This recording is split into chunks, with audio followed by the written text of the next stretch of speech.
ಕಾಂಗ್ರೆಸ್ಗೆ ಹನುಮ ಧ್ವಜ ಕೇಸರಿ ಧ್ವಜವನ್ನ ಕಂಡ್ರೆ ಆಗೋದಿಲ್ಲ. ಇದು ವಿಜೇಂದ್ರ ಅವರ ಸ್ಟೇಟ್ಮೆಂಟ್. ಕೈ ನಾಯಕರ ಕುರಿತಂತೆ ತೀವ್ರ ರೀತಿಯಲ್ಲಿ ವಿಜೇಂದ್ರ ಆಕ್ರೋಶವನ್ನ ವ್ಯಕ್ತಪಡಿಸ್ತಾ ಇದ್ದಾರೆ. ಕೈ ಸರ್ಕಾರದಲ್ಲಿ ಅಂದ್ರೆ ಕಾಂಗ್ರೆಸ್ ಸರ್ಕಾರದಲ್ಲಿ ಇರುವವರು ದಬ್ಬಾಳಿಕೆ ಮಾಡ್ತಿದ್ದಾರೆ. ಕಲಬುರಗಿಯಲ್ಲಿ ಕಾಂಗ್ರೆಸ್ ವಿರುದ್ಧ ವಿಜೇಂದ್ರ ತಮ್ಮ ಆಕ್ರೋಶವನ್ನ ಹೊರಹಾಕಿದ್ದಾರೆ. ಇನ್ನು ಲೋಕಸಭಾ ಚುನಾವಣೆ ನಿಮಿತ್ತ ಮಾತನಾಡಿರುವಂತಹ ಬಿಜೆಪಿ ರಾಜ್ಯಾಧ್ಯಕ್ಷ ವಿಜೇಂದ್ರ, ರಾಜ್ಯದಲ್ಲಿ 28 ಕ್ಷೇತ್ರ ಗೆಲ್ಲಿಸೋದಕ್ಕೆ ಜನ ನಿರ್ಣಯ ಮಾಡಿದ್ದಾರೆ. ಕಾಂಗ್ರೆಸ್ ಸರ್ಕಾರದ ವಿರುದ್ಧ ನಮ್ಮ ಹೋರಾಟ ನಿಲ್ಲೋದಿಲ್ಲ ಅನ್ನುವಂತಹ ತಮ್ಮ ಅಭಿಪ್ರಾಯವನ್ನ ವಿಜೇಂದ್ರ ವ್ಯಕ್ತಪಡಿಸಿದ್ದಾರೆ. ಈ ಕಾಂಗ್ರೆಸ್ಗೆ ಹನುಮ ಧ್ವಜವನ್ನ ಕಂಡ್ರೆ, ಕೇಸರಿ ಧ್ವಜವನ್ನ ಕಂಡ್ರೆ ಆಗೋದಿಲ್ಲ ಅಂತ ಹೇಳಿ ಕೈ ಸರ್ಕಾರದ ವಿರುದ್ಧ ತೀವ್ರ ರೀತಿಯಲ್ಲಿ ವಾಗ್ದಾಳಿಯನ್ನ ಬಿಜೆಪಿ ರಾಜ್ಯಾಧ್ಯಕ್ಷ ವಿಜೇಂದ್ರ ನಡೆಸಿದ್ದಾರೆ. ಲೋಕಸಭಾ ಚುನಾವಣೆ ನಿಮಿತ್ತ ಈಗಾಗಲೇ ತಮ್ಮದೇ ಆದಂತಹ ತಯಾರಿಯನ್ನು ನಡೆಸ್ತಾ ಇರುವಂತಹ ವಿಜೇಂದ್ರ ಪಡೆ ಜನ 28 ಕ್ಷೇತ್ರದಲ್ಲಿ ಬಿಜೆಪಿಯನ್ನು ಗೆಲ್ಲಿಸೋದಕ್ಕೆ ಪಣ ತೊಟ್ಟಿದ್ದಾರೆ, ನಿರ್ಣಯ ಮಾಡಿದ್ದಾರೆ.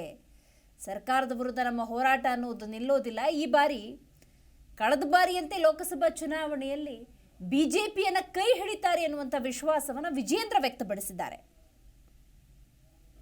ಕಾಂಗ್ರೆಸ್ ಪಕ್ಷವರೇ ಸಹಿಸಕ್ಕಾಗ್ತಾ ಇಲ್ಲ.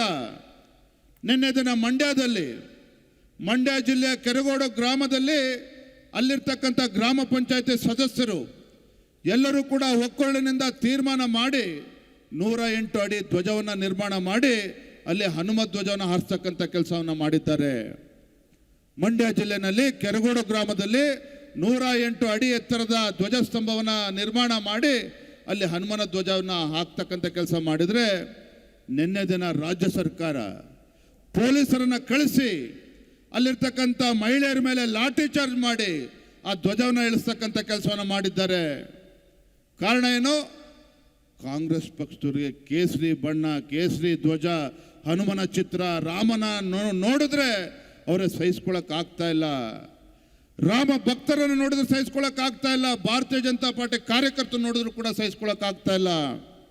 ಕಾರಣ ಏನು ಅಂತ ಹೇಳಿದ್ರೆ, ಏನು 8 ತಿಂಗಳುಗಳಿಂದ ಅಧಿಕಾರಕ್ಕೆ ಬಂದಿರತಕ್ಕಂಥ ಕಾಂಗ್ರೆಸ್ ಪಕ್ಷ ಮುಂದಿನ ಲೋಕಸಭಾ ಚುನಾವಣೆಯಲ್ಲಿ ರಾಜ್ಯದಲ್ಲಿ ಇವತ್ತು 20ಕ್ಕೂ ಹೆಚ್ಚು ಕ್ಷೇತ್ರಗಳನ್ನು ಗೆಲ್ತೇವೆ, ಕಾಂಗ್ರೆಸ್ ಪಕ್ಷದವರು ಗೆಲ್ತೇವೆ ಅನ್ನೋ ಭ್ರಮೆಯಲ್ಲಿದ್ದರು. ಆದರೆ ಇವತ್ತು ಸತ್ಯಾಂಶ ಅವ್ರಿಗೆ ಗೊತ್ತಾಗಿದೆ. ಇವತ್ತು ಇಡೀ ದೇಶದಲ್ಲಿ ಮತ್ತೊಮ್ಮೆ ನರೇಂದ್ರ ಮೋದಿಜಿಯವರು ಪ್ರಧಾನಮಂತ್ರಿ ಆಗಬೇಕು ಅಂತಕ್ಕಂಥ ತೀರ್ಮಾನಕ್ಕೆ ಈಗಾಗಲೇ ಮತದಾರರು ಬಂದಿದ್ದಾರೆ. ಕರ್ನಾಟಕ ರಾಜ್ಯದಲ್ಲೂ ಸಹ ಪ್ರಜ್ಞಾವಂತ ಮತದಾರರು ಕಳೆದ ಮಾಡಬೇಕಾಗಿದೆ. ಆಗ ಮಾತ್ರ ರಾಜ್ಯದಲ್ಲಿ ನಾವು 28ಕ್ಕೆ 28 ಕ್ಷೇತ್ರಗಳನ್ನು ಗೆಲ್ಲೋದಕ್ಕೆ ಸಾಧ್ಯ ಆಗ್ತದೆ. ಕಾಂಗ್ರೆಸ್ ಪಕ್ಷವರೇ ಸಹಿಸಕ್ಕಾಗ್ತಾ ಇಲ್ಲ. ನಿನ್ನೆ ದಿನ ಮಂಡ್ಯ ಜಿಲ್ಲೆಯ ಕೆರಗೋಡು ಗ್ರಾಮದಲ್ಲಿ ಅಲ್ಲಿರ್ತಕ್ಕಂಥ ಗ್ರಾಮ ಪಂಚಾಯತಿ ಸದಸ್ಯರು ಜಿ ಕನ್ನಡ ನ್ಯೂಸ್ ಈಗ ನಿಮ್ಮ ಮನೆಯಲ್ಲೇ ನೋಡಿ. ಎಲ್ಲ ಕೇಬಲ್ಗಳಲ್ಲಿ ಈಗ ಲಭ್ಯ. Sun Direct 292, Jio TV 1334, U digital 162, city cable 51, GTPL 17, Abhishek cables 821, rock line telecommunication 51, Shri Basaveshwara number 60, Vinayaka digital number 53, in digital number 896ರಲ್ಲಿ. ನಿಮ್ಮಿಸ್ತದ ಜಿ ಕನ್ನಡ ನ್ಯೂಸ್ ನೋಡಿ ಆನಂದಿಸಿ.